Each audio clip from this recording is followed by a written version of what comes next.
한 주간 동안 주의 은혜가 오늘 평안하셨습니까? 옆에 사람하고 인사합시다. 사랑합니다. 축복합니다. 네. 제목이 있습니다. 제목 같이 읽겠습니다. 내 교회를 세우리니. 아멘. 내가 교회를 세우리니 라는 제목으로 볼 텐데요. 마태복음 16장 부분은, 이 부분은 제가 여러 번 설교한 것 같아요. 어제 저녁 때까지 도마에기 묵상하고 있었거든요. 그런데 갑자기 정신이 버뜩 들면서 설립주일이야. 한 익숙은 다 맞춰놓고 계속 설립 얘기하다가 본문이 계속 흐름만 계속 묵상하고 있었어요. 3절 좀 같이 볼까요? 13절 함께 읽겠습니다. 예수께서 빌립보 가이사랴 지방에 이르러 제자들에게 물어 이르시되 사람들이 인자를 누구라 하느냐. 아까 그 동그라미 있었던 땅, 이스라엘의 최북단, 지금 현재 요르단, 시리아, 레바논, 이스라엘의 국경지역, 그 헬몬산에 있는 그 아래 땅이 굉장히 풍요로웠거든요. 그 땅 고대 때 단지파가 블레셋, 지금 가자지구를 점령해서 뺏어야 되는데 그 땅을 뺏을 만한 힘이 없으니까 거기서 새로운 땅을 찾겠다고 쭉 올라가서 헬몬산 아래에 평화롭게 살던 사람들을 죽이고 땅을 차지하고 그 땅을 단이라고 명한 땅이에요. 그 명한 땅 그곳에 가서 이제 헤롯의 영지가 됐으니까 그는 그곳에다가 도시를 하나 건설해요. 그 도시가 여기 오늘 본문에 빌립보 가이사랴에 되어 있어요. 예전 성경엔 가이사랴 빌립보, 그래서 우린 가이사랴 빌립보가 훨씬 익숙하죠. 이 도시를 빌립이 만들어서 누구한테 바친 거냐면 당시 황제 가이사랴에게 바친 도시예요. 황제에게 바친 도시. 그래서 빌립의 영지에서 아주 굉장히 훌륭한 땅으로 도시로 만든 곳이거든요. 근데 이 지역에, 이곳에 가서 예수님이 지금 제자들과 대화를 하고 있는 거예요. 근데 그 지역을 지금 판테온, 그 다음 파니아스, 현재 지명은 파니아스 이렇게 하거든요. 이 파니아스가 어디서 근거한 거냐면요. 헬라어 모든이라는 뜻의 판이라는 단어가 있어요. 그래서 우리 베드로 성당에 가면 베드로 성당이 있고 광장이 있고 맞은편에 그 도움 건물이 하나 있거든요. 기둥 없이 철근도 없이 콘크리트로 만든 로마 시대의 건물인데 균열도 안 가고 그래서 저거 대체 어떻게 만들었는지 지금 과학자들도 모르겠대요. 하여간 그 신전이 판테온, 그래서 만신전이에요. 모든 신을 다 섬기는 신전이 판테온 그러거든요. 여기 바로 이 단 지파가 정착했던 이 땅, 그리고 헤롯 빌립이 도시를 만든 이 땅이 바로 우상숭배의 중심지였어요. 그래서 여기 모든 신들이 함께 있는 곳이었거든요. 그래서 이 파니아스에 가면 지금도 고대 때 신을 섬겼던 흔적들이 엄청나게 많아요. 그래서 모든 신들이 섬김받았던 땅, 그 모든 신들이 쫙 둘러 있었던 거예요. 그리고 주로 우리 염소신 섬겼던 거죠. 그러니까 그런 신을 섬기던 곳에 주님이 오셔서, 지금 현재형이죠. 그때는 섬기는 곳에 오셔서 주님이 제자들에게 묻고 있는 거예요. 왜냐하면 당시 사람들이 그 모든 신들을 자신의 신으로 각각 선택하여 섬기고 있던 거죠. 누구는 제우스를, 누구는 이쪽에서 바알을 또는 비너스를, 누구는 전쟁의 신을, 누구는 뭐 이런 신들을 다 섬기고 있는데 그 신들을 쫙 만들어 놓은 장소인 거예요. 그 장소에 가서 예수님께서 묻는 거죠. 뭐라고 묻는지 볼까요? 거기 13절 후반에 사람들이 인자를 누구라고 하느냐 묻는 거예요. 왜냐하면 지금 예수님은요, 대화법이 일반적인 얘기들 편하게 끄집어내요. 넌 뭐야? 넌 뭐라고 하니? 이렇게 물으면 당황스러우니까 사람들은 대체 나를 뭐라고 하지? 이렇게 묻는 거죠. 그러면 남에게 전달하는 거니까 대화하는 사람, 대답하는 사람 입장에서는 부담스럽지 않잖아요. 그래서 그들이 대답을 하죠. 14절 읽어볼까요? 그들이 무엇이라고 말하는지. 이르되 더러는 세례 요한, 더러는 엘리야, 어떤 이는 예레미야나 선지자 중에 하나이다. 아멘. 그러니까 더러는 세례 요한, 더러는 엘리야, 어떤 이는 예레미야나 선지자 중에 하나래요. 왜 세례 요한을 먼저 나오냐면요, 사람들이 세례 요한하고 예수님은 겹치는 시기가 굉장히 짧아요. 세례 요한이 먼저 일어나서 6개월 먼저 태어난 데다가 또 먼저 광야에서 선지자 활동을 해요. 그래서 오실기를 예비하거든요. 회개하다 천국에 가까웠다고 하면 세례를 베풀고 있었고, 예수님이 세례 요한에게 세례를 받고 얼마 때 세례 요한은 잡혀서 목이 잘려 죽어요. 같이 일하지 않아요. 세례 요한의 끝부분에 예수님이 딱 등장하고 있는 거죠. 그래서 사람들은 세례요한이 죽었는데 세례요한처럼 비슷한 얘기를 하는 거죠. 왜냐하면 세례요한도 회개하라 천국이 가까웠다 그랬고 예수님도 첫 마디가 회개하라 천국이 가까웠다예요. 거기다 세례요한이 기득권층을 쳐서 예언하고 막 그랬는데 예수님도 비슷하게 얘기를 하시는 거거든요. 그래서 세례요한을 목 잘라 죽었는 그래서 헤롯이 말하기를 내가 세례요한을 죽였는데 걔가 또 살아났냐? 라고 할 정도로 그 행위가 비슷했어요. 그래서 사람들은 세례요한의 환생이라고 생각했어요. 또 더러는 엘리야 이렇게 말하는데요. 왜 엘리야라고 그러냐면 엘리야가 이 땅에 와서 이스라엘 그 당 아합 당시에 우상을 섬기는 바알을 섬기는 그때 엘리야가 등장해서 여호와가 참신임을 드러내는 존재였어요. 그래서 엘리야는 후에 메시아를 예표하는 존재로 쓰이게 되는데요. 그래서 사람들은 예수님이 엘리야처럼 메시아로서 이 땅에 오셨다고 생각을 했어요. 그래서 엘리야가 아닐까라고 생각했고 또 하나는 예레미야나 선지자 중에 하나래요. 예레미야도 똑같이 왜 예레미야로 생각하냐면요. 예레미야가 죄를 지적하고 살았거든요. 기득권층을 예루살렘과 성전에 거하는 지도자들 예수님도 똑같이 성전에서 사역하는 대제사장들과 바리새인과 서기관들 그 사두개파를 책망하고 죄를 지적했어요. 그러니까 예레미야인가? 모르겠다. 선지자인가? 라고 했다는 거죠. 이제 제자들의 얘기를 들었어요. 제자들은 자기들의 생각이 아니라 남들 얘기를 말한 거거든요. 그런데 주님은 우리에게 그 제자들에게 이렇게 물으세요. 자, 15절 같이 읽어볼까요? 이르시되 너희는 나를 누구라 하느냐. 여러분 여기서 너는 나를 누구라고 하느냐요. 이 말에 여러분 오늘 우리에게 주께서 물으시는 물음에 답을 하셔야 돼요. 여러분이 교회를 다니시잖아요. 예수를 믿고. 그런데 왜 교회를 다니는지, 왜 내가 예수님을 구주로 믿는지 이걸 분명히 하지 않으면 우리는요 그냥 남들처럼 그냥 쫓아다니는 거죠.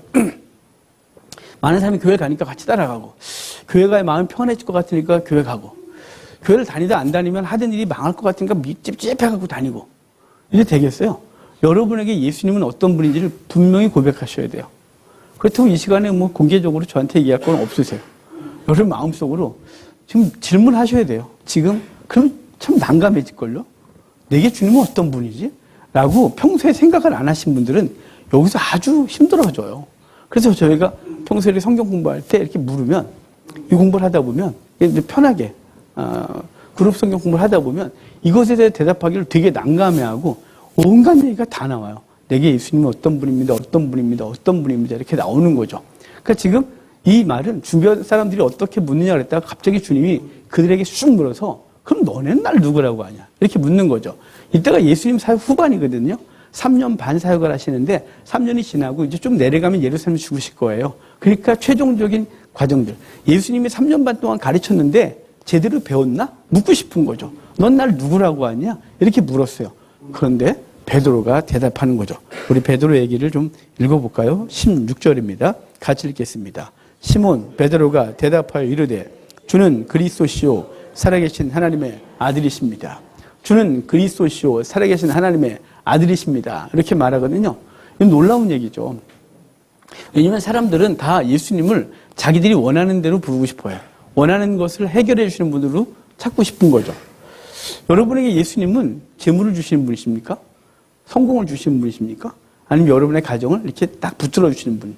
이 정도죠. 다 자기가 원하는 것에 대해서 주님이 그렇게 일하시길 원하고 내 주님은 그런 분이다 라고 하는, 만약에 그게 없어지면 내게 있던 복이 사라지거나 내가 하던 일이 갑자기 어려워지거나 건강하던 몸이 질병을 얻거나 이러면 갑자기 예수님이 계시니 안 계시니 라는 사람으로 변화되는 우리의 못난 모습이 있어요. 왜일까요? 그동안 예수님을 그런 걸 채워주는 분으로 믿었기 때문인 거죠. 나의 예수님은 그런 분이야 라고 생각했었는데 갑자기 그게 무너지는 거예요. 여러분, 인간은 언제든지 그게 무너질 거예요. 언젠간 건강이 망가질 거고요. 언젠간 여러분이 쌓아놨던 재물은 마치 종을 먹듯이 사라질 것이고요. 그렇게 쌓았던 영광이 어느 날 나보다 더 잘난 놈이 와서 날 더 밑으로 깔아낼 거고, 어느 날 우리는 정신도 혼미해지고 생각도 그렇고 단어도 기억이 안 나는 나이가 돼서 우리가 쌓았던 모든 것들이 사람들은 내내 그러지만 뒤에서는 이제 다 됐어 라는 얘기를 듣는 존재가 될 거예요. 우리 다 그거 없어질 거거든요. 근데 그것을 위하여 예수님을 그 중간에 넣고 그것을 추구하는 사람들은 언제나 그게 신이죠. 예수님이 신이 아니에요. 그래서 예수님 내게 어떤 분이냐라고 할 때 늘 고백은 멋있는 고백을 하지만 실제적으로 자기 속에선 예수님이 내 삶을 책임져 줘야 되는 거죠. 내게 지금 지키고 싶은 거 해결해 줘야 되고 문제 해결해야 돼요. 그러니까 그런 분이 아니면 주를 떠나고 싶은 거죠. 그래서 우리가 잘 알듯이 많은 얘기 듣잖아요. 어떤 목사님은 하나님을 섬기다가 후반에 어떤 장로님 얘기인데 몸에 병이 났는데 하나님 안 계시다고 죽었대요. 그런 얘기 진짜인지 아닌지 몰라요. 들은 얘기라서 제 앞에서 그런 분은 없었어요. 그럼 저한테 제가 막 부들고 난리 날 거예요. 왜 이러시냐고 막 다시 말하라고 막 이렇게 그랬는데 그러고 돌아가셨대요. 제가 아는 분은 안수 집사님이셨는데 그분이 병이 왔어요. 병이 왔는데 그분은 도리어 목사님은 산다고 막 그랬는데 그분이 목사님한테 그래서 목사님 전 죽을 거예요. 제발 산다고 그러지 마시고 천국 소망만 계속 저한테 신봉 오실 때마다 천국 소망만 제발 말씀해 주세요. 산다고 하지 말고 여기서 살아야 뭐예요? 다 수술하고 그래 살아십시다. 그럼 이 질병 갖고 깡깡거리고 약을 먹으면 사는 게 무슨 의미가 있어요? 목사님이죠. 저는 하나님께서 부르실 날을 소망하니까 제발 저한테 천국 소망만 불어넣어 주세요. 이렇게 하고 돌아가신 분이 있어요. 그래서 제가 천국 가면 만나고 싶은 분이 그분이세요. 그분 저를 되게 좋아하셨고 제 30대 초반에 저하고 개척하자고 붙었던 분이라서 그분은 늘 기억나고 제가 제일 좋아했던 분이 아주 젊을 때 40대 중반에 천국을 가셔서 되게 슬퍼했던 분인데 그분은 천국 소망 달라고 제발 이 땅에 산다 이 땅 소망 더 이상 나한테 붙지 말라고 하셨던 분이세요. 우리는 어떤 분이냐 이 말이에요. 근데 주는 베드로가 이렇게 말하는 거죠. 주는 그리스도시요 살아계신 하나님이십니다. 주는 구원자시요 살아계신 하나님의 아들입니다. 이 고백이요 당시 로마 사회에서는 엄청난 충격적인 얘기예요. 왜냐하면 황제가 제우스의 아들이었어요. 하나님의 아들이었던 거죠. 황제만이 구세주였어요. 그리고 그들이 믿던 신들, 그 자기들이 보고 있는 그 신들이 그들의 메시아였어요. 그리스도였죠. 그런데 베드로가 그 모든 것들을 싹 빼버리고 주는 그리스도시요 살아계신 하나님의 아들이십니다라고 고백을 하는 거죠. 이 놀라운 고백. 베드로가 이렇게 고백했는데요. 나중에 보면 베드로가 지정신하는 얘기가 아니에요. 그래서 바요나 시몬아 참 너가 복이 있다. 이걸 내게 알게 하는 내 혈육이 아니고 하늘에 계신 내 아버지가 알게 했다. 하늘에 계신 내 아버지가 내 입을 통해서 말하고 있다고 해주는 거예요. 왜냐하면 제자들 누구도 예수님에 대해서 정확한 정보가 없는 거예요. 3년 반 쫓아다녔지만 그들이 추구했던 게 뭐였어요? 한 자리 하는 거였죠. 그래서 좌편 우편 이거 예수님 죽으실 때까지 그 고민하다가 그거 죽고 나서야 정신 못 차리고 다 집에 갔잖아요. 왜냐하면 끝났으니까. 그들이 예수님을 메시아로 받아들인 적이 없는 거예요. 그들은 자기들이 원하는 것을 주시는 분으로 예수님을 추종했고 그래서 실망해서 가룟 유다는 팔아버리고 제자들은 다 떠나고 부활하신 주를 만나도 실망해서 집에 가서 고기 잡고 앉아있고 이런 사람들이었단 말이에요. 그러니까 그들은 예수님에 대해서 정확하게 알지 못했어요. 예수님은 후에 이것을 깨달을 걸 알아서 지금은 너희가 못 깨닫지만 알려줘야 되겠는 거예요. 그래서 물었고 그들이 고민했잖아요. 이 고민했던 거에 대한 답을 들으면 안 잊혀져요. 그래서 어디 무슨 얘기를 하다가 틀린 얘기한 적 기억 있으시죠? 물었는데 틀렸어요.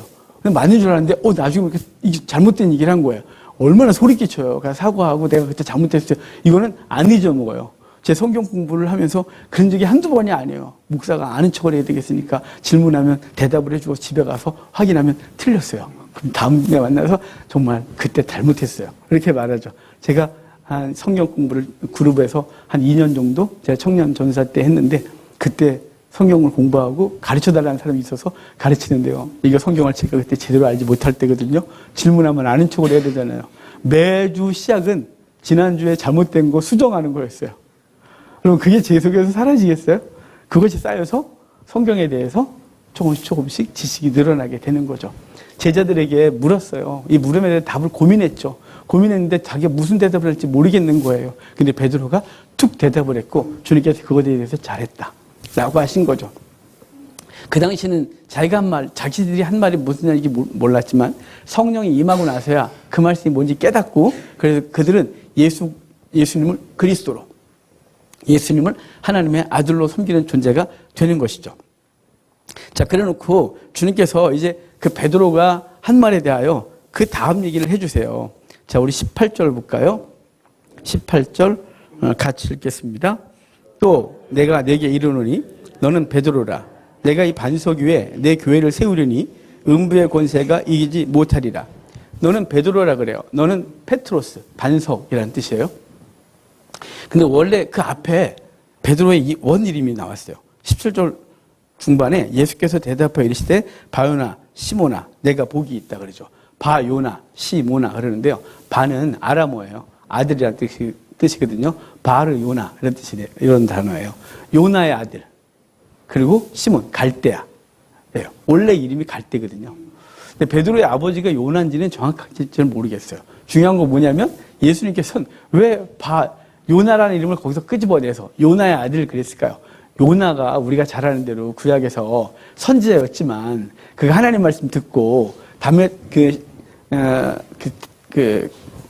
아수르 니느웨에 가서 심판을 선언해야 되는데 거기 갔다가 껍데기 벗겨 죽일까봐. 왜냐면 니느웨 사람들이 산채로 껍데기를 피부를 벗겨 죽였거든요. 그 짓을 당할까봐 내가 거길 왜 가노. 그래갖고 지금 난리난 스페인 쪽으로 쫙 배를 타고 가다가 풍랑을 만나 3일 동안 하나님께 회개하고 나와갖고 다시 니느웨로 가서 하나님 말씀을 3일 길을 전해야 되는데 하기 싫은 거 억지로 하니까 하루 만에 해버리고 하루 만에 했는데 니느웨가 회개하는 걸 보고 성질을 나서 저것들이 회개하면 되겠냐고 심판을 해야지 라고 했던 사람이 요나잖아요. 요나를 깨닫게 하세요. 야 요나야 저 안에 있는 사람들의 생명이 얼마나 많은데 내가 저들을 아끼는 것이 당연한 것 아니냐라는 것을 요나서가 마치거든요. 주님은 시몬에게 그런 거죠. 바로 요나 했다가 하는 그의 아들 시몬아 갈대야 라고 말해놓고 네가 아는 게 아니야. 네 지금 이렇게 고백하지만 언젠가 또 흔들려서 모른다 부인할 거고 주를 열심히 섬기는 것 같은데 어느 날 꼬꾸라져갖고 안 한다 그럴 거고 우리 같지 않아요? 바요나 시모나죠. 아니 저한테 해야 되는데 바요나 시모나 이렇게 했어요. 근데 주님께서 그렇게 해놓고 하신 말씀이 뭐냐면 베드로 위에 그래요. 저 그랬잖아요. 여기 내가 내게 이르노니 너는 베드로라 그래요. 베드로라 페트로스 그리고 이 반석 위에 똑같은 단어인 거죠. 네 이름은 베드로야. 너가 원래 갈대라는 이름을 갖고 있었잖아. 근데 내가 너를 베드로가 장차 게바라 하리라. 게바는 아람어고요. 베드로는 헬라어예요. 그러니까 너가 반석인데 반석이 될 거라 그랬어요. 근데 지금 이미 아직 안 됐는데 베드로야 라고 말하고 내 위에 이 반석 위에 교회를 세우리니 그래요. 그래서 베드로 위에 교회가 세워진다고 가톨릭은 믿고 베드로가 열쇠 갖고 있죠. 그런데 이게 아니고요. 지금 베드로는 대표성을 띠고 있는 거예요. 모든 제자들이 똑같은 대표성을 갖고서 그들의 그 제자 너희는 나를 누구라고 하냐. 그래서 베드로가 얘기했고 이제 그 반석 위에 교회를 세우리니 음부의 권세가 이기지 못하리라 그래요. 오늘 우리가 교회 설립 24주년 예배를 드리잖아요. 교회가 세워지는 터가 어디냐면요. 그 터가 두 개예요. 하나는 예수 그리스도라는 보혈의 터가 있죠. 그 터 위에 교회가 세워져요. 교회는 예수님의 피로 시작했어요. 그리고 그 터는 선지자와 사도들의 가르침 위에 서는데요. 이제 이 선지자와 선지자와 사도들의 터 위에 교회가 세워지는데 제가 오늘 차에서 우리 어르신들이 자꾸 단어를 까먹길래 단어가 생각이 안 나죠? 그런데 제가 단어가 생각이 안 나는 나이가 돼서 죄송합니다. 사도들과 선지자 터 위에 교회가 세워졌는데 사실은 오늘 본문에서 이 위에 내 위에 반석 위에 교회를 세운다 이 말은 그 고백을 하는 사람들의 모임 위에 교회가 세워지는 거예요. 그러니까 교회는 건물이 아니라 그랬잖아요. 교회는 성도들의 모임이 교회인 거예요. 두세 사람이 모여 있으면 거기가 교회인 거죠. 그러니까 교회가 세워질 것이고 그 교회는 음부의 권세가 이기지 못할 것이다. 이렇게 말씀하고 있는 거예요. 자, 지금 이제 여기서 몇 가지 원리를 알아볼까요? 교회는 누가 세웠냐면요. 예수님이 세우시는 거죠. 주님께서 당신의 교회를 세우시는 거예요. 당신의 피를 흘리고 그 피를 통하여 구원한 사람들의 모임을 통하여 모임이 교회가 되어 그 교회를 통해 하나님의 일을 하시는 거죠. 이 교회는 황 목사가 세운 게 아니에요. 그래서 이 교회의 주인은 제가 아니고 주님이신 거죠. 그래서 여러분이 어느 날 신앙생활 하다가 제가 영 못만 당하면 황 목사 나가 그럼 저는 안 싸울 거예요. 야 요만한 게 무슨 싸울 게 뭐 있니? 예, 그래서 싸울 거 있어요. 아무리 교회가 더 커져도 절대 안 싸울 거니까 이거는 여러 번 말씀드렸어요. 나가라. 그러면 마음에 안 든다. 나가라. 저는 언제든지 나갈 준비가 돼 있어요. 왜냐면 이게 제 게 아니잖아요. 주님께서 세우신 교회예요. 교회는 누가 세웠다고요? 주님이 세우신 교회예요. 주님이 세우셨고요. 주님이 세우셨는데요. 어디에 섰냐면 바로 반석 위에 여러분의 고백, 저의 고백, 이 믿음의 고백 위에 교회가 세워진 거예요. 사람이 많다고 해서 교회가 아니에요. 사람이 많다고 해서 교회가 큰 게 아니고요. 어떤 사람들이 교회가 되는 거냐면 예수 그리스도를 주로 고백하는 사람들의 모임이 교회인 거예요. 그러니까 숫자나 건물이 교회가 아니고요. 하나님의 백성들이 모여있는 게 교회인 거예요. 그래서 고린도전서에선 사도 바울이 우리의 심령을 교회 그랬고요. 성도들의 모임을 성전, 즉 교회라고 한 거예요. 그러니까 여러분 누가 교회냐면 하나님을 주로 섬기는, 주로 고백하는 사람, 예수 그리스도를 그리스도시여 살아계신 하나님의 아들이라고 고백하는 사람들의 모임이 교회인 거예요. 그런 모임이 없는 사람들의 모임은 교회가 아닌 거예요. 더 이상 건물이 아무리 화려하고 크고 사람들이 많이 모여 있어도 거긴 교회가 아닌 거예요. 그냥 친교 공동체죠. 그냥 종교 공동체일 뿐이지 교회라고 말하면 안 되는 거예요. 교회는 고백하는 사람들이 모여서, 주를 고백하는 사람들이 모여서 만든 것인 거예요. 주님께서 그들을 그 십자가 터 위에, 예수 그리스도의 보혈 위에 모아서 세워놓으신 거죠. 자, 그러면서 이 교회의 목적이 뭘까요? 그러면 우리는 종종 이렇게 말해요. 코로나 이후에 사람들이 교회를 안 나오기 시작했거든요. 기독교인이라고 하면서. 왜냐하면 코로나 때 뭐 교회 안 나와도 된다고 했으니까. 지금도 그래서 목사님끼리 모이면 그때 우리가 잘한 짓이냐 못한 짓이냐 지금도 노네요. 왜냐면 그때 현장 예배 드려야 되는 거 아니냐. 아니다. 대사회적으로 그러면 안 되는 거였다. 지금도 여전히 해답을 못 찾고 지금도 우리는 그 시대에 우리가 현재 결과를 보면 고집을 부리고 예배 나오게 했어야 되는 건가? 라는 생각도 하고 그 당시에 대사회적인 문제가 생기니까 교회는 스스로 좀 꼭 모여 예배 드리는 게 아닐까 하자 그랬는데 그것도 또 신학적으로 정립이 안 된 상태에서 정신없이 당했던 사건이에요. 그런데 결과는 그때 이후로 교회를 떠났던 사람들이 예배당으로 돌아오지 않고 있다는 건 이미 결과적으로 보고 있는 거죠. 그래서 지금 많은 사람들이 교회들이 이걸 어찌하면 좋을까 고민하지만 여전히 답을 잘 못 찾아요. 여러분, 그럼 교회는 왜 유지돼야 될까요? 여러분 왜 이렇게 모여서 예배를 하나요? 교회는 왜 꼭 모여야 하는 걸까요? 왜 모여야 되는 걸까요? 모여야 되니까요? 교회 헌금 내야 되니까요? 서로 위로받아야 되니까요? 뭐 그런 것도 있겠죠. 그런데요, 교회를 통해서 하나님께서 하시는 일이 있어요. 거기 이렇게 되어 있거든요. 교회가 왜 모여야 되냐면 예수님께서 우리를 통해서 영혼들을 건지고 하나님의 교회를 통하여 하나님의 말씀을 배우도록 하셨어요. 혼자서 신앙생활 할 수 있죠. 혼자 천국 갈 때 문제 없어요. 그렇죠. 예수 믿으면 구원받는 거잖아요. 아주 그냥 기본만 생각하면 예수 그리스도가 내 죄를 짊어지고 죽으셨고 내 죄가 사해졌다. 그래서 내 죄가 더 이상 죄가 없다. 그래서 예수님이 내 죄를 사해준 걸 믿으면 나는 천국이다. 분명한 거예요. 이것으로만 믿으면 예수 그리스도의 대속의 은혜를 믿는 것으로 구원은 완성이 돼요. 그런데 구원의 완성으로 끝나면 되겠습니까? 이제 또 다른 사람을 건져야 되고 우리 이 땅에 성도의 삶을 살아야 되는 것이 이 땅에서 죄와 싸우고 세상과 싸워야 되는 이 싸움을 싸워야 되려면 계속해서 공급을 받아야 되잖아요. 그래서 모여야 하는 거예요. 모여서 하나님의 말씀 듣고 그래서 격려받고 성도끼리 서로 힘내고 돌아가서 살아보고 돌아와서 다시 점검하고 내가 어떻게 실수를 했는지 내가 어떻게 살았는지를 고백하고 함께 다시 하나님의 말씀을 배우고 이 말씀 가지고 또 살고 이런 거죠. 교회가 모여야 되는 이유는 목적이 분명한 거예요. 영혼 구원이에요.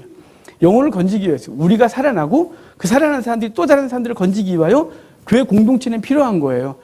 개인이 구원받는 개인 구원 문제 때문에 교회가 필요한 건 아니에요. 개인 구원은 그냥 성경 공부하고서 예수님을 만나고 그래 맞아 라고 하면 되는 거예요. 그래서 사람들이 종종 교회 가기 싫대요. 왜냐면 교회 가면 자꾸 일을 시키고 헌금하라 그런다 그러고 자꾸 귀찮은데 일 시켜서 어쩔 줄은 모르겠다 그러고 그냥 쓸데없이 내 삶을 고백하는 것도 싫고 그리고 누군가가 내 삶에 관여하는 것도 싫고 왜 이러냐 이 말이죠. 그래서 교회 가기 싫은 거예요. 왜일까요? 그는 우리가 상처가 너무 많고 힘이 들어서 그래야 돼요. 그런데요, 사실 교회를 와야 되는 이유는 우리가 자라야 되기 때문에 그래요. 뿌리를 둬야 되지 않겠어요? 뿌리를 시냇가에 둬야 되는데 그 시냇가 어디예요? 나 혼자서 시냇가에 둘 수 있어? 그런 사람은 없어요. 혼자 신앙생활 하면서 혼자 잘 큰다. 굉장히 왜곡되어지고요. 그래서 교회라는 공동체에 이렇게 두는 거예요. 교회가 에클레시아에서 바깥으로 불러 모은 사람들의 모임이거든요. 그 모임에서 성장하고 모임에서 주변 사람들을 살려내고 다시 모임을 해서 그 영혼을 양육해서 훌륭한 사람으로 세우고 그래 또 모임이 파생되고 그 모임에서 또 사람들을 살려내고 이것이 계속 반복되는 게 교회가 2000년 동안 유지한 방법이에요. 그 영혼들을 살려내는 방법이었죠. 만약에 그 교회가 필요 없고 혼자 구원받는 게 가능하다면 주님 모이라고 안 했을 거예요. 왜냐하면 모여갖고 문제가 너무 많아요. 안 많아요? 많아요. 우린요, 다 다른 사람들이 모여갖고요, 말 한마디가 상처가 얼마나 될지 몰라요. 그래서 어떨 때는요, 제가 막 긴장을, 제발, 막 어떤 모임에 가면 무슨 이상한 말 나올까 무서워서, 저분 입을 어떻게 막지? 막 이런 두려움이 있어요. 저거 그만해야 되는데, 더 하면 큰일 나는데, 막 얼마나 무서운지 몰라요. 모여갖고 상처받고, 아파하고, 그럴 이유가 뭐 있어요? 왜 모여야 돼? 그런데, 모여야 하나님을 예배하고, 하나님의 말씀을 공급받고, 그 공급받은 힘으로 세상에 나가서 성교의 삶을 살 수 있기 때문에 교회는 있어야 되는 거예요. 교회는 예수 그리스도의 보혈 위에 세워져서 그를 주로 고백하는 사람들이 모여 만든 공동체고, 그 공동체를 통해 생명들이 살아나는 역사가 있는 거죠. 자기가 살아났으면 또 다른 사람 살리기 위하여 거기에 있어야 되는 거예요. 아, 귀찮아. 이제는 혼자 신앙생활인데 괜찮아요. 저도 가끔은 그냥 저 꼴짝이 가서 혼자 살고 싶어요. 저는 방콕이 제 체질이거든요. 저는 집에 하루 종일, 저는 너무 행복해요. 저는 예전에 그런 생각도 있어요. 누가 나를 독방에 가뒀으면 좋겠다. 제발 성경책 하나 주고 밥만 새끼주면 난 독방에서 평생 살 수 있다. 저는 이 정도로 사람 만나고 이런 걸 불편해하는 사람이에요. 그런데 왜 하나님 저를 세상으로 내보내시고 목회를 하게 하고 우리 서로 만나게 하고 그 만남 때문에 상처받기도 하고 잠을 못 이루고 그 영혼 때문에 힘들어하고 서로 그래야 되는 건가요? 우리는 살아났으면 살려야 될 의무가 있기 때문에 그래요. 그 여러분은 교회에 이렇게 모여 있는 것이죠. 교회는요, 그래서 우리가 지지난주에 요한복음 하면서 너희가 그 죄, 누구의 죄든지 사하면 사할 것이요, 그냥 두면 그 죄가 그대로 있을 것이다 라는 말씀을 보면서 그것이 뭐라고요? 풀면 풀고 매면 매는 거라고. 그래서 이 말씀이 쭉 찾아보면서 얘기를 했었는데 오늘 본문에 그 얘기가 나와요. 19절 볼까요? 19절. 교회가 해야 될 아주 중요한 일 같이 볼까요? 내가 천국 열쇠를 내게 주리니 내가 땅에서 무엇인지 매면 하늘에서도 매일 것이요, 내가 땅에서 무엇인지 풀면 하늘에서도 풀리리라. 내가 땅에서 매면 매고 풀면 풀겠대요. 그리고 우리 지지난주에 요한복음 하면서 너희가 누구의 죄든지 용서하면 용서할 것, 네가 용서하면 용서받을 것이요, 그냥 두면 그 죄가 그대로 있으리라 라고 하면서 이 본문을 끄집어왔어요. 그리고 그 본문이 아주 중요하게 쓰이는 장소가 9절이 마태복음 18장이라고 그랬죠. 마태복음 18장에 용서에 대한 얘기를 하시면서 용서에 대한 얘기를 할 때 누가 죄를 짓거든 한 사람이 너가 가서 그 죄를 지적하고 회개하게 하는데 그가 말을 안 들어먹으면 두세 사람이 가서 그 죄를 지적하고 회개하게 하고, 근데도 말을 안 듣거든 교회가 가서 얘기를 해. 그래도 안 듣거든 이방인처럼 여겨. 이 말은 그를 버려가 아니고 출교시켜가 아니라 그는 어차피 지금 그 공동체는 있지 못하니까 너희 말을 들을 기가 없으니까 이제 너희는 다른 걸 해야지. 그래서 너희가 그를 위하여 두세 사람이 모여 기도하면 내가 너희와 함께하고 그를 건지겠다는 거예요. 그 영혼을 건지겠다고 말씀하시는 거예요. 그러니까 우리가 뭘 해야 되는 거예요? 교회가 해야 될 일이 뭐냐면 세상에 나아가서 아직 구원받지 못한 사람들한테 복음을 증거하고 그 복음 증거에 그를 살려내는 일을 하는 거죠. 그래서 그들이 듣지 아니하면 우리는 모여서 함께 기도하고 함께 말씀을 나누고 다시 그 영혼에게 다가가고 또 찾아가고, 그가 다쳐서 아직 못 듣게 되면 그냥 또 물러나고, 그 영혼 계속해서 교회가 해야 될 게 뭐냐면 영혼 구원이라고 말하고 있는 거예요. 너희가 풀어야 된다는 거죠. 너희가 안 하면 할 사람이 없는 거예요. 복음을 전할 존재가 없으면 복음은 누가 전할 거예요? 예수님이 입성하실 때 바리새인과 제사장들이 제발 시끄럽게 떠드는 사람들 입 좀 다물게 하래요. 호산나 다윗의 자손이여, 막 아이들 여자들 막 그러니까 이게 시기가 생겨갖고 제발 그것 좀 못하게 하라니까 주님 뭐라 하셨어요? 너희가 하지 않으면 내가 돌들로 소리 지르게 하겠다고 하셨거든요.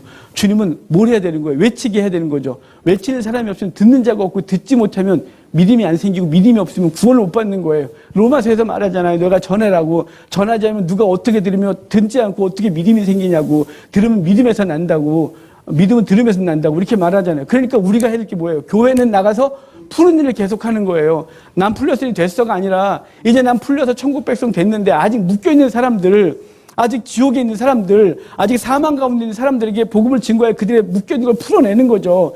그들이 죄로 인하여 심판받은 것을 풀어내서 그 죄에서 심판에서 건져내서 영혼 구원해야 되는 거죠. 교회가 해야 될 일이 그거이기 때문에 교회는 존재해야 되는 거예요. 교회가 문제가 아주 많죠. 교회가 얼마나 문제가 많아요. 죄인들이 다 모여갖고 각각 다른 사람들이 각각 다른 죄의 형태를 갖고서 살아가니 얼마나 시끄러워요. 아프고 힘들고. 그래서 교회가 싫고, 교회 가면 상처받아. 교회 가면 웬 위선자들만 앉아있는 것 같고, 다 저한테 하는 소리예요. 사람들이 교회는 위선자들만 있다고, 죄인들만 있다고, 교회 가면 다 그런 사람이. 저부터 죄인인 걸요. 뭐 우리 모두가 죄인인 걸요. 왜 여기 있어요? 근데 우리는 주께서 복음 증거자를 보내서 우리를 풀어서 해방시켜 주셨어요. 그래서 모여서 이제는 또 다른 사람, 우리가 풀 사람이 어딨나 그래서 또 풀러 다니는 거죠. 그 영혼 푸는 거예요. 그 일을 푸는 일을 안 하면 그 사람 묶인 그대로 있다가 영원한 형벌 가운데 있으니까 그 영혼 풀어서 끄집어와 천국 공동체로 불러 모으는 거죠. 그래서 교회를 요한계시록에 가면 새 예루살렘이라고 말하고 있는 거예요. 새 예루살렘은 건물이 아니에요. 저 이스라엘 땅에 건물이 들어서는 게 아니에요. 제3성전 건물이 세워지는 게 아니에요.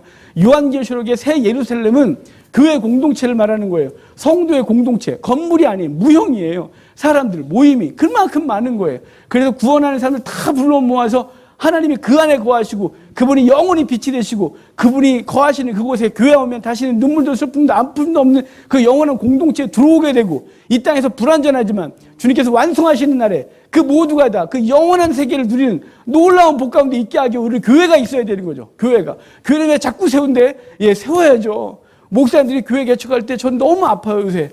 우리 때만 해도 그래서 교회 개척하면 그래서 조금 모였어요. 우리 10년 선배들, 20년 선배들은요, 1000만만 쳐도 사람들이 막 몰려왔어요. 한참 부흥할 때니까요. 80년대, 90년대. 근데 저희가 개척할 때만 해도 그때부터 서서히 교회가 줄어들고 있었어요. 그래서 할만했어요. 근데 지금은 신학생들 배출돼서 교회 개척한다면 마음이 너무 불편해요. 왜냐면 정말 죄송하지만 99%는 문 닫을 거거든요. 그 중에 1%가 버틸 거예요. 문 닫지 않아도요. 그 중에 대부분은 미자립으로 목사님들이 일을 해야 되거든요. 사모님과 목사님들이 현장에 나가서 돈 벌어서 교회를 유지해야 돼요. 그래서 저희 노회, 그 다음에 제 주변에는 많은 사람들이 일을 해요. 쿠팡, 배송, 그 다음에 야간에 하는 대리운전, 대부분 그거 아세요. 왜냐면 시간을 자유롭게 쓸 수 있으니까요. 그분들이 그렇게 해서 목회를 하는 이유 뭘까요? 꼭 그렇게 해야 되는 걸까요? 누군가 그렇게 말하더라고요. 그렇게 사느니 그냥 일반적인 직장 생활을 목회하지 말고 여러분 그거 몰라서 그분들이 개척하고 그 몇 명 안 되는 성도 데리고 끙끙거리며 그 영혼 때문에 눈물을 흘리고 있는 걸까요? 아니죠. 그분들은 교회를 세워서 영혼들을 살려내야 되고 영혼들을 그 죄에 가서 풀어내서 하나님을 아는 사람들을 만들어야 되면 교회가 있어야 되고 교회가 없으면 그 일이 안 되니까 교회를 세우고 그 사람들 모여서 몇몇 안 되지만 힘내서 같이 그 일을 감당하고 있는 것이죠. 주께서 부르시는 날까지 자신의 젊음과 자신의 재물을 다 드려 그 일을 하고 있는 거예요. 교회가 있어야 될 이유, 교회가 비록 작든지 크든지 간에 있어야 될 이유, 그것은 풀어야 되기 때문에 교회가 있어야 되는 그들을 풀어내고 살려내야 되기 때문에 교회가 있어야 되는 거예요. 그러면서 거기 앞에서 말했잖아요. 음부의 권세가 이기지 못하리라. 교회는 반드시 승리해요. 교회는 반드시 승리해요. 이게 무슨 얘기냐면 교회 공격성에 대한 얘기라거든요. 교회가 나가서 성을 공격하면 그 음부의 권세, 음부의 문이 부서지겠다는 거예요. 이 얘기는 이미 창세기에 한번 예언됐었어요. 아브라함이 종 엘리에셀을 하란에 보내서 그 아들 이삭의 아내감을 데리고 올 때, 리브가를 데리고 올 때, 리브가가 이제 친정집을 떠나 이삭에게 올 때 그 오빠들이 이렇게 말해요. 그에게 너는 천만인의 어미가 될지어라. 대적의 성문을 취할 것이다 라고 말해요. 천만인의 어미가 되어 대적의 성문을 취한다는 걸 예수님이 다시 말씀했고 그것을 우리에게 주신 거예요. 교회는 나가서 두들기면 반드시 문이 열리게 되어 있다는 거죠. 사단의 문은 반드시 부서진다는 거예요. 그러니까 교회는 반드시 승리하고 사단의 영역은 무너지고 그 안에 있는 영혼들, 그 사단의 영역 안에 영혼들을 살려내는 것이 교회가 해야 될 일이고 반드시 승리한다는 거예요. 우리 할인교회가 개척할 때 4개월 동안 하나님 앞에 다 내려놓고 기도만 했어요. 하나님 뜻을 알려주셔서. 왜냐면 전 개척하고 싶지 않았어요. 왜냐면 개척할 능력도 안 되고 돈도 없었고 전 그만한 주제가 못 됐어요. 아까 제가 말씀드렸던 그분이 28살에 저에게 와서 한 10여 명이 모여서 개척하자고 모였어요. 근데 전사 때인데 그때 아직 대학원 들어가기도 전인데 학부 졸업하고 모였는데 한 10여 명에서 개척하자고 모여서 2번 예배 드렸어요. 근데 생각해보니까 제가 그 나이에 할 것도 아니고 이게 아닌 것 같았어요. 그래서 다 돌아가시고 나중에 제가 개척할 때 그때 오세요 했는데 그때는 그분이 돌아가시고 딴 사람들은 다 교회 정착해서 그 사람들은 안 왔어요. 그런데요. 그러고 있을 때 대학원 졸업하고 하나님께서 전원교회 장소를 주셔서 거기서 한 1년 하다가 돈을 다 틀고 나왔죠. 그리고 후임, 목사 신학 출신들의 꿈인 후임으로 갔어요. 후임으로 가서 이제 32살에 후임 갔으니까 이제 풀렸다 싶었는데 거기서 모함을 받고 억울해서 울면서 나왔어요. 그래서 하나님 앞에 하나님 이제 난 뭐 해야 돼요? 전원교회 해보고 싶었는데 아무도 안 와요. 후임 되게 편할 줄 알았는데 후임과 설교를 하면 담임 목사님이 설교를 왜 그렇게 했냐, 그렇게 너 설교를 예화도 안 넣고 하냐, 뭐 지루하니 어쩌니, 뭐 그러니까 이것도 뭐 그러면서 계속 했지만 모함 받고 나왔어요. 그러니까 남은 게 딱 하나밖에 없는 거예요, 개척. 근데 개척은 너무 무서웠어요. 그렇다고 다시 부교육자 가자니 그래서 2번이나 단독 목회를 해봤는데 이것도 그렇고 4개월 기도했어요. 뜻만 알려주셔서 그럼 내가 무슨 짓인지 하겠습니다. 그런데 개척에 대한 거 분명히 알려주셨고 저희 집사람하고 하늘산 기도원 가서 방 잡아놓고 기도를 하는데 우리 집사람이 첫날 아침에 꿈을 꿨다는 거예요. 그래서 무슨 꿈이니? 그랬더니 그래요. 자기가 골목골목 다니면서 대문마다 십자가를 붙이고 있더래요. 그래서 야 이거구나. 그랬어요. 이 본문. 음부의 권세가 이기지 못하리라. 너희가 가서 십자가를 붙이면 그 문이 열리고 영혼들을 구원하리라.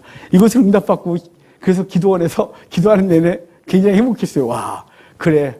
영성 없는 나한테 응답 안 하는데 당신한테 응답을 했네. 뭐 이러면서 십자가 붙이는 얘기를 했었어요. 교회는요, 반드시 이기게 돼 있는 거예요. 비록 이 땅의 교회가 제3자가 보기에 가난해 보이고 힘없어 보이고 정말 이 조그만 교회들이 무슨 능력이 있을까 싶지만 여러분, 제가 그랬죠. 교회는 효율을 따지는 공동체가 아니라고. 효율을 따지면 더 이상 교회가 아니라고. 우리 교회가 이익을 따지면 더 이상 교회가 아니라고. 근데 교회가 이익을 남기는 게 딱 하나 있어요. 하나님 원하시는 이 오늘 김정탁 안수인 사람이 기도하시면서 내 속에 있는 걸 알았나 그랬어요. 오늘 열매 얘기했거든요. 사람과 희락과 화평과 갈라디아서 열매 얘기하는데 제가 소름이 돋아서 나 이따 결론을 할 건데 저에게 저하고 통화 안 했어요. 그래서 하나님이 교회를 통해서 원하시는 건요. 보여주는 숫자도 건물도 돈도 아니에요.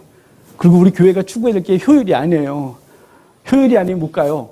영혼이에요. 그 영혼 건져서 그 사람이 하나님의 사람 돼, 그 사람이 열매 맺어가는 거죠. 그 영혼이 열매인 거고 그 사람이 변화돼서 세상 속에서 거룩한 삶을 살아가는 것, 그것이 하나님이 원하신 열매예요. 그러니까 교회는 더 이상 효율을 따지면 안 되는 거예요. 저 사람이 우리 교회에 있으니까 불편한데 저 사람이 있으면 더 잘 될까? 그래 우리가 좀 잘 나가려면 이 사람 떨구고 나가야 돼. 그런 짓은 절대 안 되면 안 되는 거예요. 교회는 효율을 따지는 것이 아니라 교회는 영혼 하나 바라보고 나머지 모든 육체가 그 영혼을 살려내려고 몸부림을 치는 공동체가 교회이고 그 교회는 사람을 살려내서 하나님의 사람으로 만드는 것이라고 믿으시길 바라요. 오늘 마태복음 16장을 보면서 이미 많이 저는 이 본문 갖고 여러 번 설교했던 기억이 있거든요. 이 본문을 통해서 우리가 하시는 말씀, 교회는 내가 세웠어. 교회는 내 피 위에 세웠어. 교회는 나를 고백하는 사람들이 모이는 거야. 그 교회는 반드시 이겨. 반드시 이긴단다. 라고 하는 이김은 세상 사람들이 보기에 성공한 목회, 성공한 교회가 아니고 하나님 보시기에 한 영혼을 건져서 천국 백성 삼으면 그 교회는 성공한 교회인 것이에요. 그리고 반드시 음부의 권세를 무너뜨리고 하나님 나라를 세우는 공동체가 되는 줄 믿으시고 교회가 존재해야 될 이유가 그것이라는 것을 분명히 믿고 이제 하리교회뿐만 아니라 이 땅의 교회들 지나가면서 교회가 보이시거든. 그 교회를 위해 기도하십시오. 주님, 본 적 없잖아요. 그 교회 들어가서 본 적 없고 다른 모습 누군지도 모르죠. 하지만 십자가가 붙어 있거든. 그 교회를 위하여 축복하고 가십시오. 주님, 저 교회 복 주세요. 하나님, 저 이 교회 담임 목사님 힘 주십시오. 저 하나님, 이 교회 공동체가 아름답게 성장하게 하소서. 이렇게 축복 기도하고 다니십시오. 제가 하는 짓이거든요. 그게요, 비록 그 안에 담임 목사님이 어떤 분인지도 모르고 이단일지도 모르고 잘 모르지만 이단이면 하나님 거르시겠죠. 그분이 이단인데 그래 내가 네가 기도했으니 복 주리라. 그런 분은 아니시잖아요. 그분이 알아서 하실 거예요. 우리는 교회를 볼 때마다 교회가 이 땅에 있어야 될 이유, 또 세워졌어. 저 개척교회 또 세웠네. 라고 하지 마시고, 그 개척교회 목사님 지나가는 거 보거든. 그냥 이렇게 아시면 음료수 한 잔 사다 드리고, 목사님 힘드시죠? 저 지나가면서 목사님 교회 맨날 위해 기도하고 있어요. 이 한마디가 목사님들로 하여금 다시 그 교회를 유지해줄 이유가 있고, 영혼을 살려내는데 힘을 낸다는 사실을 기억하고요. 교회가 교회로서 역할을 감당하도록 우리 함께 이 말씀을 보고 늘 기도하는 저와 여러분 되기를 바랍니다. 우리 성찬합시다.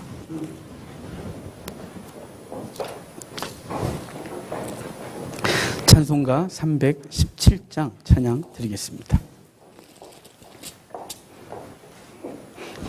317장 찬양입니다.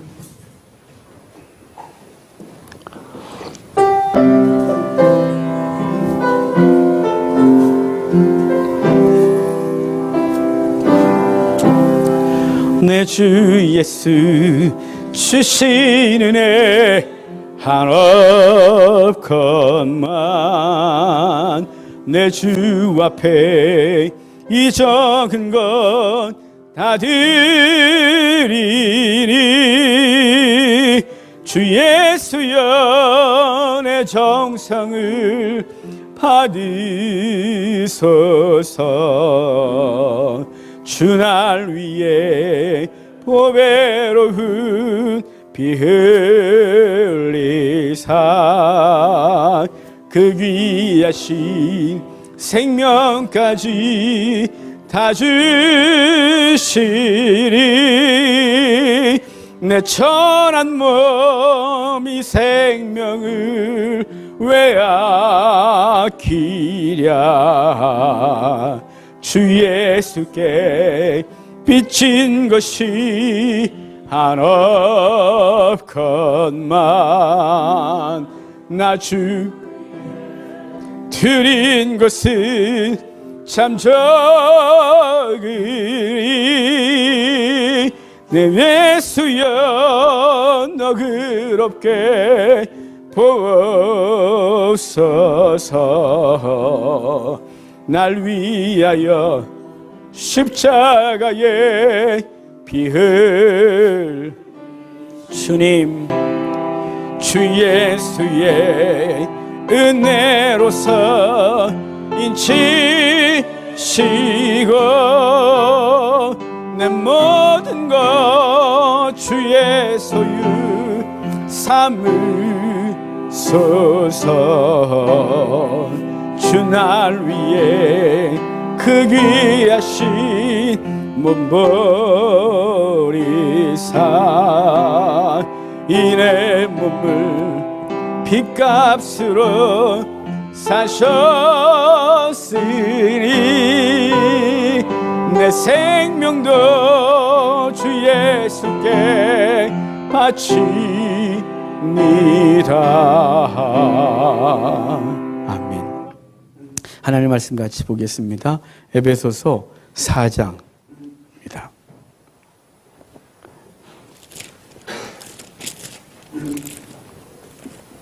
에베소서 4장 1절부터 4절까지입니다. 제가 읽어드리겠습니다. 그러므로 주 안에서 갇힌 내가 너희를 권하노니 너희가 부르심을 받은 일에 합당하게 행하여 모든 겸손과 온유로 하고 오래 참음으로 사랑 가운데 서로 용납하고 평안에 매는 줄로 성령이 하나 되게 하신 것을 힘써 지키라. 몸이 하나요 성령도 한 분이시니 이와 같이 너희가 부르심의 한 소망 안에서 부르심을 받았느니라. 아멘. 오늘 4장은요, 이 에베소서는 교회론이에요. 그래서 그리스도의 몸된 교회에 대한 얘기를 하거든요. 여기서 이렇게 말해요. 우리 성도는 어떤 존재냐면 성부 하나님의 예정하시고 성령 예수님이, 성자 예수님이 우리를 죽으시고 성령 하나님이 우리를 그 복음을 주셔서 우리 가운데 보증으로 함께 하신다고. 그래서 우리가 성도가 됐다 그래요.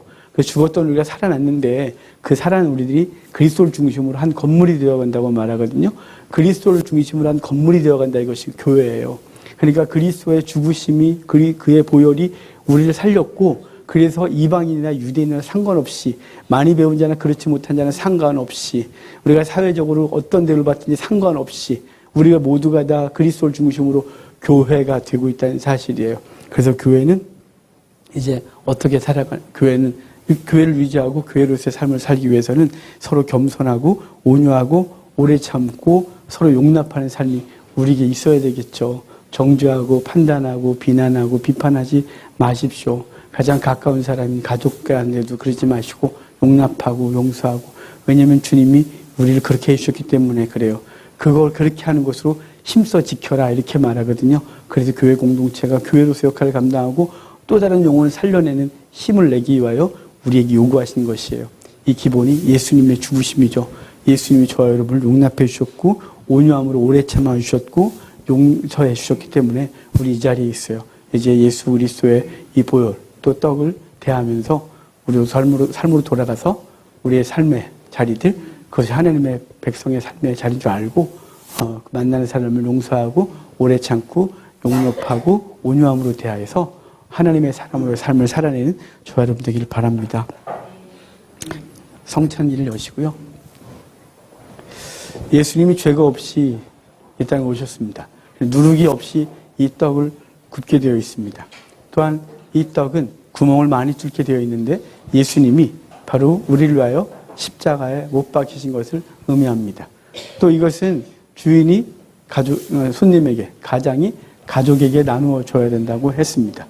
이렇게 하는 것은 예수님이 사단에게 진 것이 아니라 스스로 저와 여러분을 위해서 이 땅에 오셨고 우리의 죄를 스스로 짊어지셨고 자신의 몸을 찢어주셨음을 의미합니다. 이 떡을 대하면서 예수님의 사랑 다시 기억하고 삶에 돌아가서 나도 내 육체 찢어 내가 원하시는 거룩한 주님이 원하시는 거룩한 삶을 살아내는 존재가 되겠다고 기도하고 다짐하고 힘을 구하시길 바랍니다.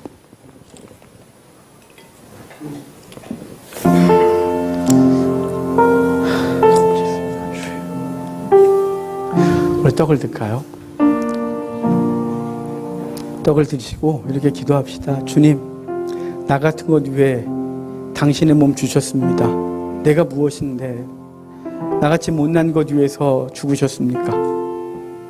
그 은혜 감사하고 이제 그 은혜로 생명 살았는데 나도 돌아가서 주님의 100분의 1 아니 10,000분의 1이라도 내 육체를 희생하여 하나님 원하시는 거룩한 삶을 살겠습니다. 내 주변을 살려내는 몸이 되게 하옵소서. 우리 잠깐 기도합시다. 하나님 감사합니다. 당신이 귀하신 은혜를 보내주셔서 우리 못난 놈, 온갖 죄로 더러워진 놈, 심령은 온갖 것으로 악취를 내는 우리를 위하여 죽으셔서 성도라 일컬어주시고 우리 안에 주님이 거하시면서 냄새난다 더럽다 하지 않으시고 기뻐하고 춤추며 노래하고 계신 주님 감사합니다. 우리도 삶으로 돌아가 예수님이 하신 것처럼 우리 자신을 내어주어 내 가족 살려내고 내 주변 살려내고 주님 원하시는 삶 살려내는 우리의 몸이 되게 하옵소서. 주님 주를 위하여 기꺼이 이 몸 바치게 하옵소서. 하나님 감사합니다. 주님께서 오늘 우리에게 이 성찬을 대하게 하셔서 감사합니다. 우리같이 못난 것 위하여 하늘보좌 버리시고 오셔서 우리 죄 담당하시고 죽으셔서 우리에게 생명 주셔서 감사합니다. 성령께서 우리 안에 거하셔서 우리의 심령 안에 좌정하에 계시면서도 우리의 오염되고 더럽고 추한 죄로 인하여 냄새난다 하지 않고 더럽다 하지 않으시고 우리 속에서 즐거워하시고 행복하고 춤추고 계셔서 감사합니다. 하나님 우리를 위하여 당신의 몸을 주신 그 은혜 잊지 않게 하시고 우리도 우리의 삶의 자리로 돌아가서 냄새나는 자리, 역겨운 삶의 자리, 더럽고 추해 보이는 사람들, 평소에 멸시하고 무시했던 그 사람들을 향하여 우리의 몸을 내어주는 우리의 삶이 되게 하소서. 그래서 우리의 가정을 살려내게 하시고 가족 구성원들 살려내게 하시고 직장을 살려내게 하시고 타락한 우리 민족과 나라를 살려내게 하시는 우리가 되게 하옵소서. 하나님 이렇게 기도하지만 감당할 힘이 없음을 늘 고백하고 두렵습니다. 주님 힘주셔서 성령께서 당신을 도와 우리를 대신하여 죽으신 것처럼 성령께서 우리를 도와 우리의 삶의 자리에서 죽게 하옵소서. 감사합니다. 예수님의 이름으로 기도합니다. 아멘. 주님의 몸입니다.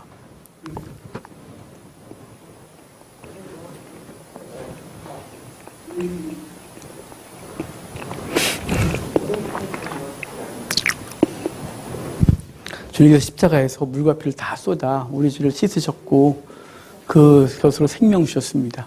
우리 그 은혜 기억하고 우리도 우리의 삶의 자리로 돌아가 우리와 함께하는 사람들의 허물을 씻어주고 그들에게 생명 주는 삶을 살기로 다짐하는 시간 되도록 합시다.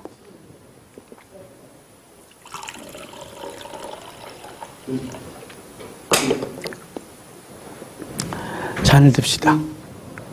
하나님 앞에 기도합시다. 주님 당신의 피에 물 다 쏟아서 구약의 제사제도에서 모든 제물에 그 제물의 피와 정결수로 그 죄 지은 자 용서하고 가르친 것처럼 우리를 그렇게 해주셨는데 주님 우리도 주의 은혜 입은 사람답게 삶으로 돌아가 아니 지금이라도 마음속에서 우리에게 죄 지은 사람 우리를 아프게 한 사람 내 눈에서 눈물 나게 한 사람 그 사람들의 죄를 씻게 하옵소서.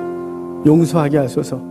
그래서 용서한 마음으로 다가가 그들을 품에 안을 수 있도록 우리의 심장에 우리의 혈관에 주의 뜨거운 피가 흐르게 하소서. 그래서 주의 사명 감당하게 하소서. 우리 잠깐 기도합시다.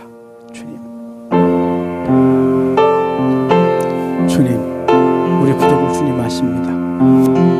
우리가 얼마나 패역한지, 우리가 얼마나 못됐는지 이렇게 기도하고 있지만 고민만 될 뿐이지 정말 힘이 없는 무능한 자인지 주님 아십니다. 우리 용서하신 것처럼 우리도 우리의 삶의 전에 돌아가 용서하게 하소서. 아니, 용서할 자격도 없는데 그냥 품에 안게 하소서.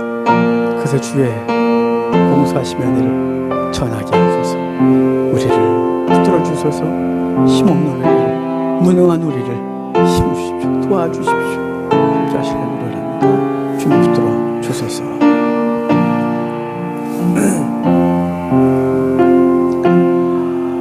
하나님 감사합니다. 우리의 모든 허물을 용서하시고 우리에게 생명 주셔서 주의 생명이 우리 속에 우리를 주장하게 하셔서 감사합니다. 이제 우리의 삶의 절에로 돌아가서 이제 그동안 용납하지 못했던 사람들의 죄를 용서해주고 온유함으로 대하며 그들의 죄를 씻고 그들 속에 예수님의 사랑을 전하는 우리가 되게 하옵소서. 사실은 우리가 누군가를 용서한다는 것이 자격이나 있습니까? 우리도 똑같은 죄인인 것을. 하지만 주께서 주신 놀라운 은혜를 힘입어 싸우니 우리도 그들을 품에 안고 끌어안고 함께 주의 나라를 세워가는 우리의 가정, 우리의 삶의 자리가 되게 하옵소서. 힘 주십시오. 용기 주십시오. 주구림 주십시오. 예수님의 이름으로 기도합니다. 아멘. 주님의 피입니다.